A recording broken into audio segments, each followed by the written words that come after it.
சசிகலா செய்தியாளர்களை சந்தித்து வருகிறார். நேரலை காட்சிகளை பார்க்கலாம். நான் எப்போதுமே ரொம்ப பேச மாட்டேன்.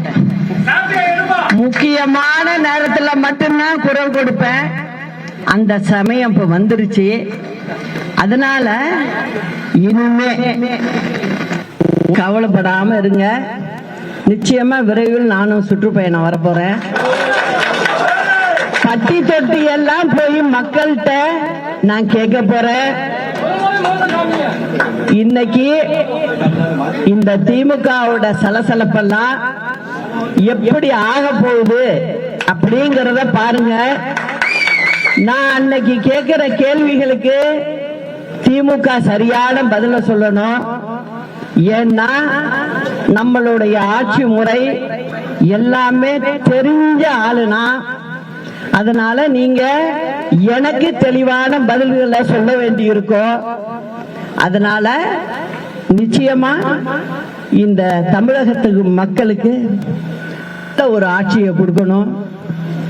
இந்த திமுகவினுடைய கோர பிடியிலிருந்து தமிழ்நாட்டு மக்களை காக்கணும்னா நம்ம வந்தே ஆகணுங்கிற கட்டாயம். அத நிச்சயமா அத நல்லா புரிஞ்சவனா. அதனாலதான் நான் அவசரப்படல.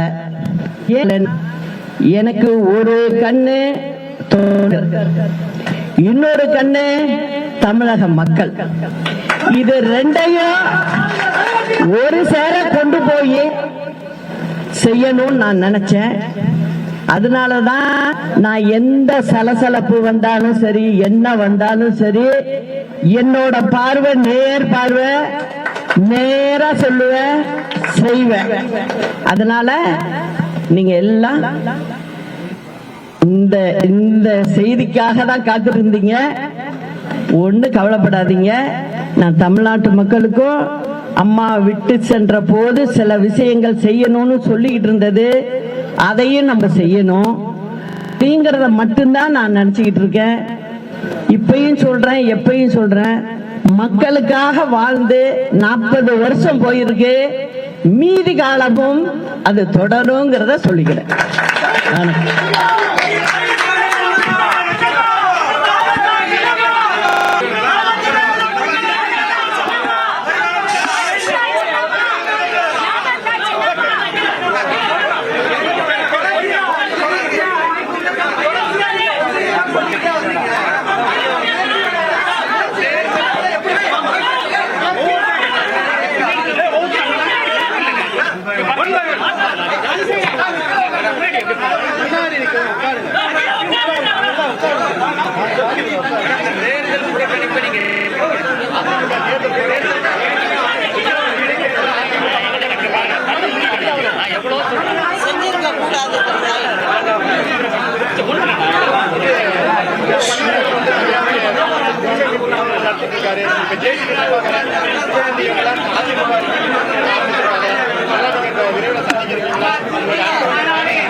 எல்லாருமே சொல்றது நல்ல கருத்து தான்.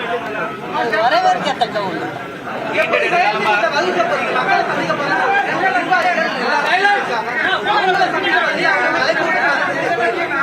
நிறைய பேரை நான் சந்திச்சுக்கிட்டு இருக்கேன். உங்களுக்கு எல்லாம் இன்னும் சொல்லல, அவ்வளவுதான். ஆமா ஆமா ஆமா ஆமா சந்திச்சு எப்போ சந்திச்சுட்டு தான் இருக்கேன். 70க்கும் மேற்பட்ட மாவட்ட செயலாளர்கள், 60க்கும் மேற்பட்ட எம்எல்ஏக்கள், அத்தனை பேருமே அவங்க தரப்புல இருக்காங்க. உங்களை நம்பி எப்படி அவ்வளவு பேர் வருவாங்கன்னு நினைக்கிறீங்க? நீங்க பார்க்க தானங்க போறீங்க. ஆட்சி அமைக்கிறத பாருங்க. இது எல்லாமே நீங்க பார்க்க தானே போறீங்க.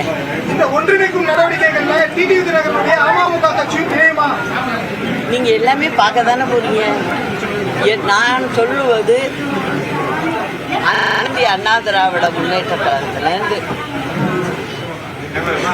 4 இடத்துல பிரிஞ்சு இருக்கலாம். எல்லாரும் ஒன்னாதான் செயல்படும்.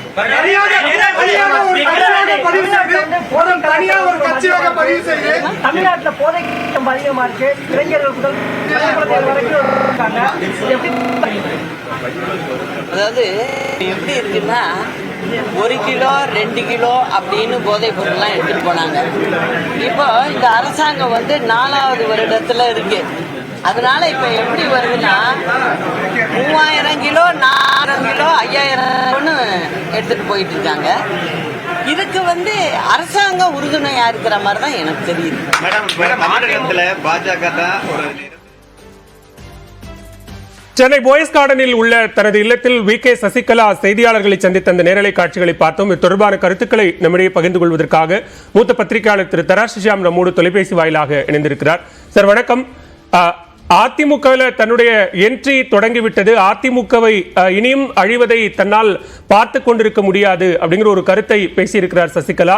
தமிழ்நாடு முழுக்க சுற்றுப்பயணம் மேற்கொள்ள இருக்கிறேன் அப்படிங்கிற ஒரு கருத்தையும் சொல்லியிருக்கிறார். இது எப்படி புரிஞ்சுக்கலாம்? அதிமுகவுக்கு ஒற்றுமை வேண்டும் என்கிற வகையிலே அந்த கருத்து சரியான கருத்து தான். ஆனால் திருமதி சசிகலா அவர்களை பொறுத்தவரையிலே அவர்கள் பெங்களூரிலிருந்து வந்தவுடன் கிடைத்த அந்த எழுச்சியை அரசியலில் பயன்படுத்திக் கொள்ள தவறிவிட்டார் என்பதுதான் எனது கருத்து. பொதுவாக அரசியலிலே நாம் ஒரு வாய்ப்பை இழந்தால் மறு வாய்ப்பு கிடைப்பது என்பது மிக மிக கடினம். 2017 அவர்கள் பெங்களூருக்கு சென்றது. இன்றைய தேதிக்கு 2024 7 ஆண்டுகளில் அதிமுகவின் அரசியல் சக்கரம் எத்தனையோ முறை சுற்றிவிட்டது. அப்போது ஓ பன்னீர்செல்வம் அவர்கள் இரட்டை தலைமையாக இருந்தார்கள். இப்போது ஓ பன்னீர்செல்வம் வெளியில் இருக்கிறார். டிடி தினகரன் அவர்கள் தனி கட்சி, நான் இனிமேல் அதிமுகவுக்குள் வரவே மாட்டேன், அதிமுகவோடு இணைவதற்கு வாய்ப்பு இல்லை, இணக்கமாக போவதற்கு தான் வாய்ப்பு இருக்கிறது என்று தேர்தலுக்கு முன்பே அவரது நிலைப்பாட்டை தெளிவுபடுத்தி விட்டார். இப்போதும் அதே நிலைப்பாட்டை தான் மீண்டும் மீண்டும் கூறிக்கொண்டிருக்கிறார். அதிமுக ஒன்றிணைய வேண்டும் என்பதிலே மாற்று கருத்து கிடையாது. எப்படி ஒன்றிணைய போகிறது என்பதுதான் கேள்வி. திருமதி சசிகலா அவர்களின் தலைமையில் ஒன்றிணைய வேண்டும் என்றால் அந்த ஒரு ஒருங்கிணைப்பு சாத்தியம் இல்லை என்பதுதான் எனது கருத்து. திருமதி சசிகலா அவர்களே தேர்தலில் போட்டியிடுவதற்கு இன்னமும் தடை இருக்கிறது. தண்டனை காலம், அதற்கு பிறகு இருக்கிற அபராத காலம் எல்லாம் சேர்த்து தேர்தலில் போட்டியிட முடியாது. இப்படி இதில் பல சிக்கல்கள் இயல்பாக இருக்கின்றன. ஆனால் மக்களை சந்தித்து திமுக ஆட்சியின் குறைகளை சொல்வது அது ஒரு அடிப்படையான ஒரு கடமை தான். அந்த கடமையை அவர் செய்வதிலே எந்த தவறும் இருக்க முடியாது. திரு எடப்பாடி பழனிசாமி அவர்களை முதலமைச்சராக்கினேன், அப்போது நான் ஜாதி பார்த்தேனா என்கிற கேள்வியும் சரிதான். அப்போது ஜாதி பார்க்காமல் தான் முதலமைச்சர் ஆக்கப்பட்டார். அதிமுகவை பொறுத்தவரையிலே ஜாதி மதங்களுக்கு அப்பாற்பட்ட கட்சியாகத்தான் அதை எம்ஜிஆர் வழிநடத்தி அமைத்தார். ஜெயலலிதா அவர்கள் அதை வழிநடத்தினார்கள். அதிமுகவுக்குள் ஜாதி வருவது என்பது அது ஆபத்தான விஷயம்தான். இது பொது கருத்து. அது ஒரு முக்கியமான குற்றச்சாட்டா அதை பார்க்கணும் இல்லையா? ஏன்னா ஒரு சாதி ரீதியிலான அமைப்பாக அதிமுக மாறி வருகிறதா அப்படிங்கிற ஒரு ஐயப்பாட்டை சசிகலா எழுப்புகிறார் அப்படின்னு தானே அதை புரிஞ்சுக்க முடியுது. அப்படிதான் புரிந்து கொள்ள வேண்டும். ஆனால் அதுல ஒரு குறிப்பிட்ட ஜாதியின் ஆதிக்கம் இருக்கிறது என்பது திருமதி சசிகலா அவர்களின் இன்றைய பேச்சிலிருந்து புரிந்து கொள்ள முடிகிறது. அப்படியான ஒரு பொது கருத்து இருக்கிறது. ஆனால் பல்வேறு ஜாதிகள் அங்கு இருக்கத்தான் செய்கிறார்கள். தமிழ்நாடு முழுவதுமே பல்வேறு இனங்கள், பல்வேறு இனக்குழுக்கள் பல்வேறு பகுதிகளிலே வாழ்கிறார்கள். மேற்கு மண்டலத்திலே ஒரு குறிப்பிட்ட ஜாதி என்றால் அதுவே தென் மண்டலங்களிலே வேறு ஜாதி. எனவே அப்படி பொதுப்படையாக பார்க்க முடியுமா என்று எனக்கு தெரியவில்லை. எம்ஜிஆர் காலம் மாதிரி இப்போது அதிமுக இல்லை என்று வேண்டுமானாலும் எடுத்துக்கொள்ளலாம். ஜெயலலிதா அவர்கள் காலத்திலும் ஒரு குறிப்பிட்ட ஜாதியின் ஆதிக்கம் இருந்தது என்கிற குற்றச்சாட்டு உண்டு. மிக்க நன்றி திரு ஷியாம். இணைப்பில் உங்களுடைய கருத்துக்களை பகிர்ந்து கொண்டமைக்கு நன்றி. சென்னை போயஸ் கார்டனில் உள்ள தனது இல்லத்தில் செய்தியாளர்களை சந்தித்திருக்கிறார் வி.கே. சசிகலா. அதிமுகவை ஒருங்கிணைக்க தனது என்ட்ரி தொடங்கிவிட்டது என்றும் கூறியிருக்கிறார். இனியும் அதிமுகவினுடைய சரிவை பார்த்து கொண்டிருக்க முடியாது என்கிற பல்வேறு கருத்துக்களையும் சசிகலா கூறியிருக்கிறார்.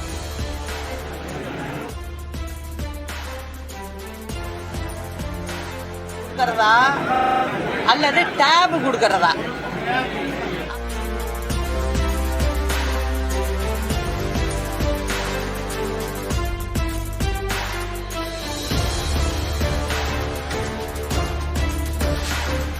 பையங்க, பெண்கள் இவங்களுக்கு மடிக்கணினியே கொடுக்கப்படல. அதுவே கிட்டத்தட்ட 20 லட்சம் இளைஞர்கள் இருப்பாங்க அதுல. இவங்க ஆண்ட வருஷங்களை நான் சொல்றேன். என்ன பண்ணிட்டு இருக்கு அரசாங்கம்? என்ன பண்ணிட்டு இருக்குன்னு நான் கேட்கிறேன். அரசாங்கம் பிள்ளை நீங்க பல அறிவிப்புகளை கொடுத்து ஆட்சிக்கு வந்தீங்க. மடிக்கணினி கொடுத்தீங்களா? என்னோட கேள்விக்கு பதில் வேணும். 4 வருடமாக நீங்க மடிக்கணினி கொடுக்கலாமா அல்லது டேப் கொடுக்கலாமா அப்படின்னு நீங்க யோசிச்சுட்டு இருக்கீங்க. உங்க வீட்டு பிள்ளைங்க காஸ்ட்லியான மடிக்கணினி வச்சிருக்கோம், டேப் வச்சிருக்கோம், 2 சேர்த்து கூட வச்சிருக்கோம். ஆனா ஏழை எளிய வீட்டு பிள்ளையே